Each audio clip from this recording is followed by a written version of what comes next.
The PS line. How to sell in one sentence without turning your newsletter into a pitch. The most read line in any email sits at the bottom. Learn to use it as a quiet, consistent nudge toward your store instead of a hard sell. Most creators write their newsletter, hit send, and hope the one sales link buried in paragraph 3 does the work. Then they wonder why open rates stay healthy but revenue doesn't move. The fix usually isn't a bigger campaign or a flashier subject line. It's 2 letters and a period, placed exactly where readers already look last.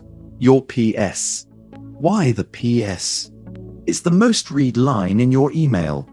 Eye-tracking studies on direct mail, and the email marketers who inherited those lessons, found the same pattern over and over. Readers scan a letter top to bottom, lose interest somewhere in the middle, and then their eyes jump straight to the signature and the PS.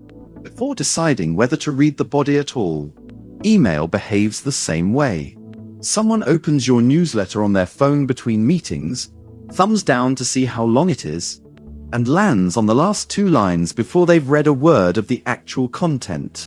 That means your PS isn't a footnote. It's a second headline, and it's often read by people who skipped everything else. That's exactly why it's the wrong place for your main story, and the right place for a single, low-pressure link. You've already delivered value in the body, a tip, a story, a lesson. The PS doesn't need to resell that value. It just needs to remind people, gently and consistently, that you have something they can buy right now. What a soft sell PS actually looks like. A soft sell PS has 3 ingredients. It's short, 1 sentence, sometimes 2. It references something concrete rather than my products. And it links to a specific page instead of your general link in bio. Compare a vague version to a specific one, and the difference is obvious. Weak. Don't forget to check out my store. Better. PS. If you've been putting off organizing your client onboarding, the Notion template I use with every new client is Emily right here. Takes about 10 minutes to customize. Also good. PS. Replying to say thanks for reading isn't the only way to support this newsletter. The mini-course walks through the whole process in under an hour, linked below. The specificity test. If your PS would still make sense pasted into a stranger's inbox with no context, it's too generic. A good PS only makes sense to someone who just read that specific email. The 5-formula PS. Rotation. You don't need a new PS idea every week. You need 4 or 5 formulas you rotate on repeat. Readers won't notice the repetition because they're not reading every issue back to back. They're reading whichever one lands the week they finally have 5 minutes to spare. The 3 rules that keep it from feeling like a pitch. 1 link, 1 product, never stack 3 offers into a single PS. Match the tone of the email above it.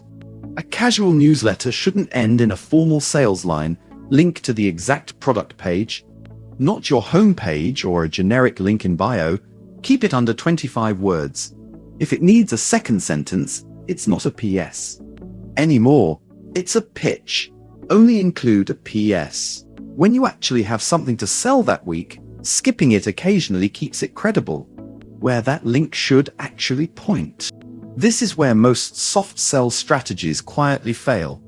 The copy is great, but the link dumps the reader onto a cluttered page where they have to hunt for the thing you just mentioned.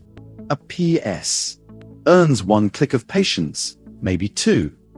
If that click lands somewhere that doesn't immediately confirm, yes, this is the thing, you lose the sale you just worked for.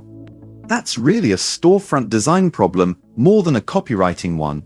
Worth studying a live example store to see how a single, focused product page is laid out. This is also the underlying argument for having a real storefront instead of a scattered mess of individual payment links. When your PS always points into the same store, fan page, Readers start to recognize it, trust it, and know exactly what buying there feels like. See a product, tap buy, get the download or course link instantly by email. Consistency in the destination compounds the consistency of the PS itself. The PS does the persuading. Your storefront does the converting. If either one is doing extra work, the other one is broken. Building the habit into your sending system. Write your PS before the body of the email, then write content that earns it. This keeps the cell from feeling bolted on. Keep a running doc of your 5 rotating formulas so you're never starting from a blank page. Check your storefront's product pages monthly to make sure the linked item is still your best offer. Track clicks from the PS. Link specifically.